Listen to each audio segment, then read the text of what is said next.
السلام علیکم ورحمۃ اللہ وبرکاتہ. تو کیسے ہیں آپ سب لوگ؟ امید ٹھیک ٹھاک ہوں گے، خیریت سے ہوں گے، مزے میں ہوں گے. تو آپ دیکھ رہے ہیں یوٹیوب چینل اسلامک پرسکرپشن. میرا نام ہے سید محمد علی حمزہ اور آج کی ویڈیو میں آپ سب کو خوش آمدید کہتے ہیں. آج کی ویڈیو کا جو ٹاپک ہے وہ یہ ہے کہ کھڑے ہو کے پیشاب کرنا کیسا ہے، کیا معاملہ ہے اس کے، جائز ہے ناجائز ہے. تو چلیے علماء کرام سے جاننے کی کوشش کریں گے، اس کی حقیقت کو جانیں گے کہ بیٹھ کے کرنا ہی جائز ہے یا کھڑے ہو کے بھی پیشاب کر سکتے ہیں. تو دونوں میں سنت عمل کون سا ہے اور کیا جائز ہے. تو چلیے سب سے پہلے ہم موقف سنتے ہیں مفتی طارق موسیٰ صاحب کا، وہ کیا کہتے ہیں اس حوالے سے. بھائی بیان کرنے دو یار، کیا کہہ رہے ہو؟ اب ایک کھڑے ہو کر پیشاب کرنے والا مسئلہ رہ گیا. اس لیے کہہ رہا ہوں کہ لوگ کہیں کھڑے ہو کر پیشاب کرنا شروع نہ کر دیں. اس پر میں تفصیلی بیان بعد میں ریکارڈ کرواؤں گا، پہلے بتا دوں. فی الحال صرف اتنا سمجھیں کھڑے ہو کر پیشاب کرنا سنت نہیں ہے. نہا رسول اللہ صلی اللہ علیہ وسلم عن البول قائما او کما قال صلی اللہ علیہ وسلم. نبی صلی اللہ علیہ وسلم نے کھڑے ہو کر پیشاب کرنے سے منع کیا. اس میں صحابہ کے اقوال بھی بہت سارے ہیں جن کو یہ کہتے ہیں حدیث ہے. صحابہ کا قول بھی کیا ہے؟ حدیث ہے. تو وہ بھی بہت سارے ہیں. رہا یہ کہ صحیح بخاری میں نبی نے کھڑے ہو کر پیشاب فرمایا ہے. تو جب جس کام سے نبی نے منع کیا ہو، پوری زندگی کبھی نہ کیا ہو، اگر ایک دفعہ کیا ہے تو وہ کیا ہے؟ کسی عذر کی بیس پہ کیا ہے. صحیح. جو عمل ہمیشہ کرتے آ رہے ہیں وہ سنت ہوگا، یا جو ایک دفعہ زندگی میں کیا وہ سنت ہے؟ تو احیاناً تو رسول اللہ صلی اللہ علیہ وسلم نے ظہر میں جہری قرات میں کی امت کی تعلیم کے لیے ایک دفعہ، تاکہ پتہ چلے میں کیا پڑھ رہا ہوں. لیکن جہرن قرات کا کوئی بھی قائل نہیں ہے کیونکہ عام معمول نہیں تھا. تو اگر نبی نے ایک دفعہ کھڑے ہو کر پیشاب کیا تو ہمیں اس بارے میں ملتا نہیں ہے کہ کیوں کیا. اس لیے بعض فقہا کہتے ہیں کہ آپ کے جوڑوں میں تکلیف تھی، بعض کہتے ہیں کچھ اور مسئلہ تھا، وغیرہ وغیرہ. تو سنت نہیں ہے. اس کے بارے میں صحابہ کے آثار ہیں، ممانعات ہے اس بارے میں. ہاں یہ کہہ سکتے ہیں کہ کوئی عذر ہو تو کر سکتے ہیں، جیسے نبی صلی اللہ علیہ وسلم کو یقیناً کوئی عذر ہوگا جو ایک دفعہ آپ نے ایسا کیا. تو ہم یہ کہتے ہیں بھائی اگر بیٹھنے کی جگہ ہی نہیں ہے تو کیا کرے گا آدمی. تو ظاہر ہے پھر تو اب آپ یو ایس اے میں جائیں یا ادھر ممالک میں جائیں تو وہاں بیٹھنے کی جگہ ہی نہیں ہوتی. تو جب جگہ ہی نہیں ہے تو پھر کیا کرے گا؟ تو وہ تو مجبوری ہے. تو سنت نہیں ہے، سنت بیٹھ کے پیشاب کرنا ہے. پوری امت کا یہ تواتر سے چلا آ رہا ہے. تو مسائل علماء سے پوچھا کریں، مفتیان کرام سے پوچھا کریں. کھڑے ہو کر پانی پینا بھی سنت نہیں ہے، یہ بھی ذہن میں رکھیں. بیٹھ کے پانی پینا سنت ہے. نہا رسول اللہ صلی اللہ علیہ وسلم عن الاکل والشرب قائما. آپ صلی اللہ علیہ وسلم نے قائما کھڑے ہو کر کھانے سے بھی منع کیا اور پینے سے بھی منع کیا. اس کے خلاف ایک روایت ہے حضرت علی نے کھڑے ہو کر پانی پیا ہے. وہ بھی ہم یہ کہتے ہیں اس لیے کہ لوگ اس میں غلو کرنے لگے تھے، اس کو فرض و واجب سمجھنے لگے تھے. تو ان کا یہ زام توڑنے کے لیے. اور عبداللہ بن عمر سے جو روایت ہے یہ کہتے ہیں ان کو حدیث نہیں آتی ہے، حدیث ہی نہیں آتی ہے. ٹھیک ہے نا. تو وہ سارے ان کو آتی نہیں بزرگوں کو حدیث ہیں. وہ جو مرد اور عورت کی نماز میں فرق ہے نا، اس میں جو میں نے کہا حدیث، تو وہ عبداللہ بن عمر کا قول مجھے معلوم تھا اور پچھلے بیان میں وہ اس کا حوالہ بھی دے چکا تھا. تو عبداللہ بن عمر سے مروی ہے، فرماتے ہیں ہم نبی کے دور میں چلتے پھرتے کھاتے بھی تھے اور پیتے بھی تھے. چلتے پھرتے کھاتے بھی تھے اور پیتے بھی تھے. تو یہ دونوں حدیثوں میں ٹکراؤ ہو رہا ہے. تو ہم یہ کہتے ہیں ایک طرف نبی کے قول ہے کہ نہیں ہے، ممانعت ہے، دوسری طرف یہ کہہ رہے ہیں یہ کرتے تھے. تو دونوں میں تطبیق کیسے ہوگی کہ نبی کا قول بھی اپنے حال پہ برقرار رہے اور عبداللہ بن عمر کے قول کی بھی تعویل. تو کچھ چیزیں ایسی ہوتی ہیں جو انسان چلتے پھرتے کھا سکتا ہے. جیسے آپ نے جیب میں کھجوریں ڈال دی، اب آپ چلتے ہوئے جا رہے ہو تو وہ کھا سکتے ہو آپ. باقاعدہ جو پراپر کھانا جسے کہتے ہیں وہ کھڑے ہو کر کھانا خلاف بولو نا یار سنت ہے. جو باقاعدہ پراپر انسان کھاتا ہے، بریانی کھا رہا ہے، کھانا کھا رہا ہے جو تمیز سے، وہ بیٹھ کے کھاؤ، انسانوں کی طرح کھاؤ. اور ایک چیز ہوتی ہے جیسے چلغوزے ہیں جیب میں، مونگ پھلی ہے جیب میں، سفر میں آدمی جا رہا ہے تو اب وہ بیٹھے گا تو سفر کیسے کرے گا، یا وہ تو رک جائے گا.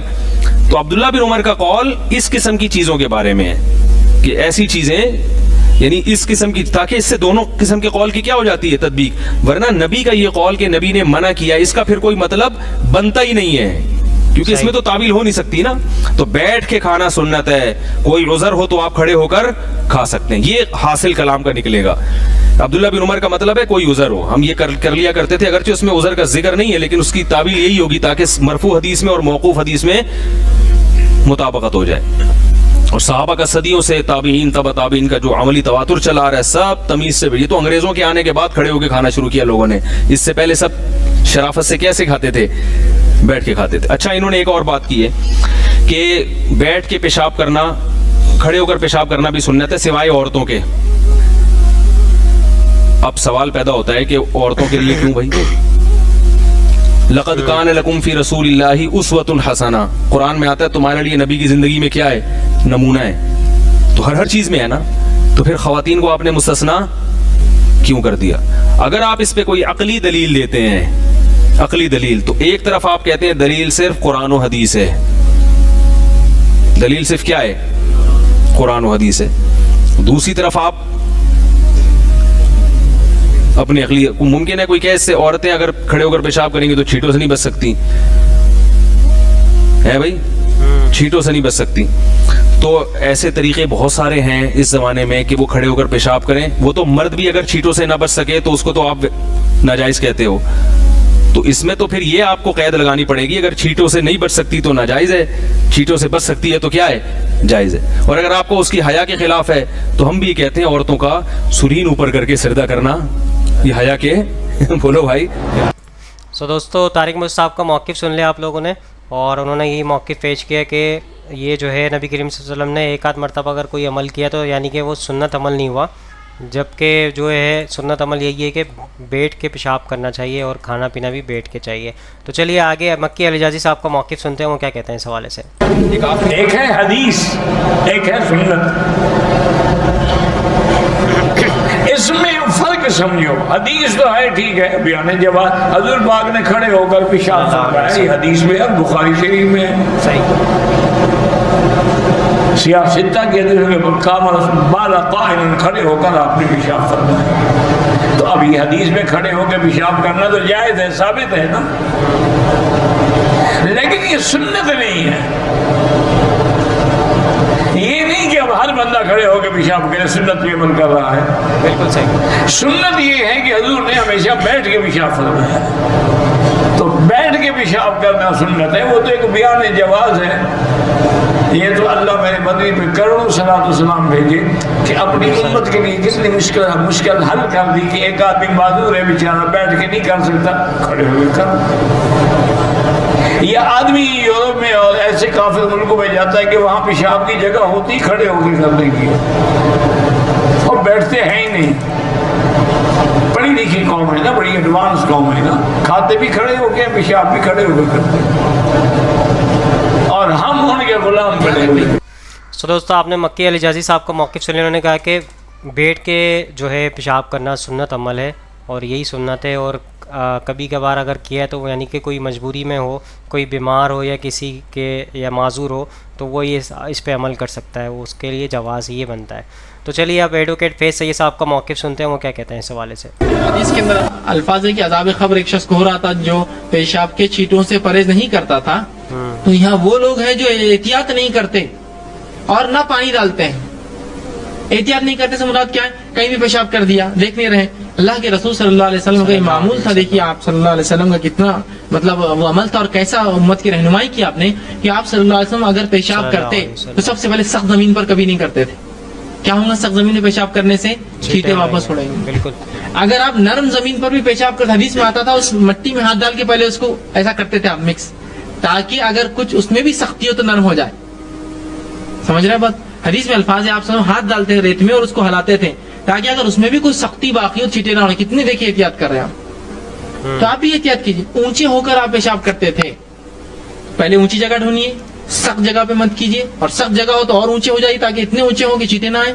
اسی طرح جو ہے اگر مٹی پہ کر رہے تو اس کو پہلے ہاتھ سے وہ کر لے, احتیاطی تدابیریں کر لے, ٹھیک ہے. اس کے بعد بھی کچھ ہو جائے تو آپ پانی ڈال لیجیے اور اس سے انشاءاللہ طہارت ہو جائیں گی. اور اللہ سے قوی گمان ہے کہ اللہ ہماری نیتوں کے اعتبار سے ہم کا اجر دیں گا. تو نیت یہ ہے پیشاب کے چھینٹوں سے بچنا.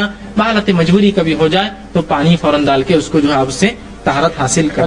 سو دوستو, ایڈوکیٹ فیض سید صاحب کا موقف سن لیا آپ نے. انہوں نے کہا کہ کچی زمین پہ اگر آپ باہر ہوں یا کسی ایسی جگہ پہ ہوں جہاں پہ آپ کو اس طرح کی حاجت ہو, تو کچی زمین ہو, اس طرح کی فرش پکی زمین نہ ہو جس کے چھینٹے اڑنے کا خطرہ ہو, تو اس طرح کی زمین پہ آپ یہ عمل کر سکتے ہیں. تو چلیے انجینئر محمد علی مرزا صاحب کی طرف چلتے ہیں, وہ کیا کہتے ہیں اس حوالے سے. مرد کے لیے کھڑے ہو کر پیشاب کرنے کی اسلام میں کوئی گنجائش موجود ہے؟ بعض اوقات پینٹ میں ملبوس ہونے کی مجبوری بھی ہوتی ہے. گنجائش نہیں ہے, سنت ہے سر مرد کے لیے کھڑے ہو کے پیشاب کرنا. جی سر مرد کے لیے صحیح بخاری میں حدیث موجود ہے, صحیح مسلم میں موجود ہے کہ نبی صلی اللہ علیہ وآلہ وسلم ایک دفعہ مدینہ شریف کے باہر گندگی کے ڈھیر کے پاس آئے اور آپ نے کھڑے ہو کر پیشاب کیا. ٹھیک ہو گیا. جامعہ ترمذی میں ایک حدیث ہے کہ نبی صلی اللہ علیہ وآلہ وسلم کھڑے ہو کر پیشاب کرنے سے منع فرماتے تھے.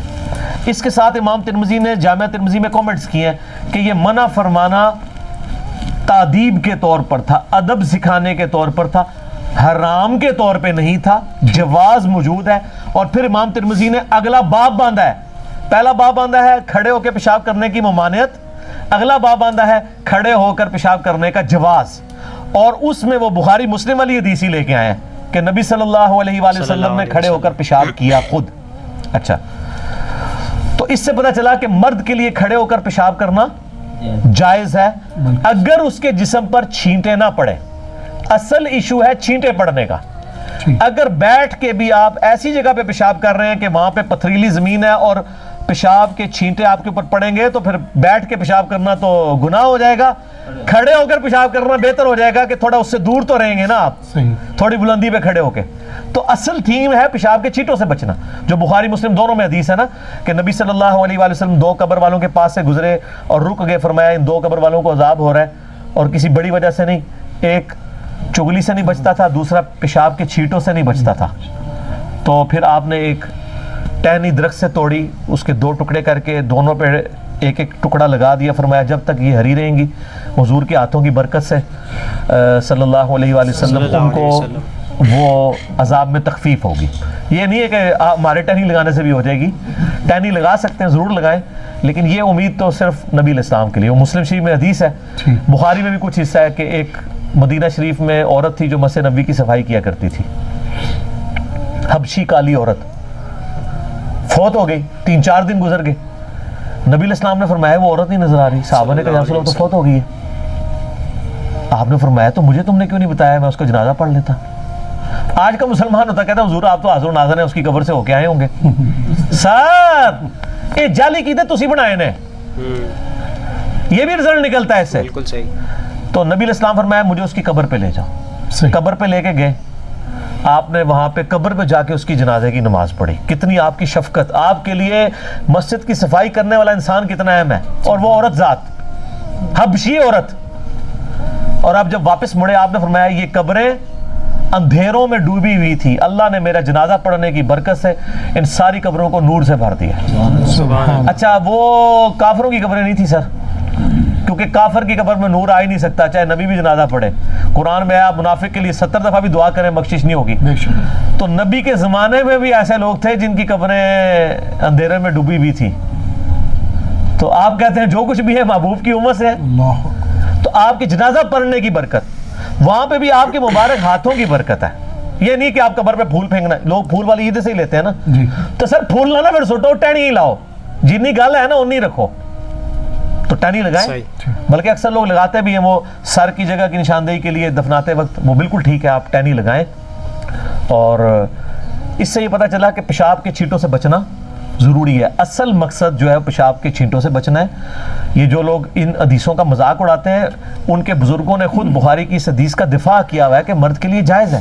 آپ کو یہ کہانی کراتے ہیں وہ جی بخاری شریف میں لکھا ہے کھڑے ہو کے پیشاب، تو آپ کیوں نہیں کرتے؟ سر ہم کرتے ہیں، آپ بھی کرتے ہیں۔ آپ جب کھڑے ہو کے شاور کے نیچے غسل کر رہے ہوتے ہیں تو کیا آپ کے پیشاب کے قطرے نکلتے ہیں تو آپ کپڑے پہن کے باہر نکل کے ٹوائلٹ میں جا کے پیشاب کر کے واپس آتے ہیں؟ سب لوگ کھڑے ہو کے پیشاب کر رہے ہوتے ہیں، اور بچپن میں تو آپ کرتے ہیں۔ سو دوستو سارے علماء کرام کا موقف آپ کے سامنے پیش کر دیا، اور اس سے یہی ظاہر ہوتا ہے کہ جیسے کہ نارملی گھروں میں ہوتے ہیں واش روم، تو بیٹھ کے بہتر ہے کہ آپ بیٹھ کے پیشاب کریں، اس طرح کا عمل کریں بیٹھ کے، تاکہ چھینٹوں سے آپ بچ سکیں۔ باقی اگر کسی باہر کسی ایریا میں اگر آپ ہوتے ہیں اور اس طرح کی آپ کو حاجت ہوتی ہے تو کوئی اونچی جگہ دیکھیں یا کچی زمین دیکھیں تاکہ آپ چھینٹوں سے بچ سکیں۔ تو آئی ہوپ آج کی ویڈیو آپ سب کو پسند آئی ہوگی، سمجھ آئی ہوگی۔ اس ویڈیو کو زیادہ تر لوگوں تک شیئر کریں تاکہ حق بات لوگوں تک پہنچے اور آپ بھی صدقے جاریہ میں شامل ہو جائیں۔ انشاءاللہ نئی ویڈیو میں ملاقات ہوگی، یہاں پہ دیجیے اجازت، دعا میں یاد رکھیے گا، اپنا خیال رکھیے گا، اللہ حافظ، فی امان اللہ۔ اے خدا جس نے کی جستجو مل گیا اس کو تو سب کا تو رہنما۔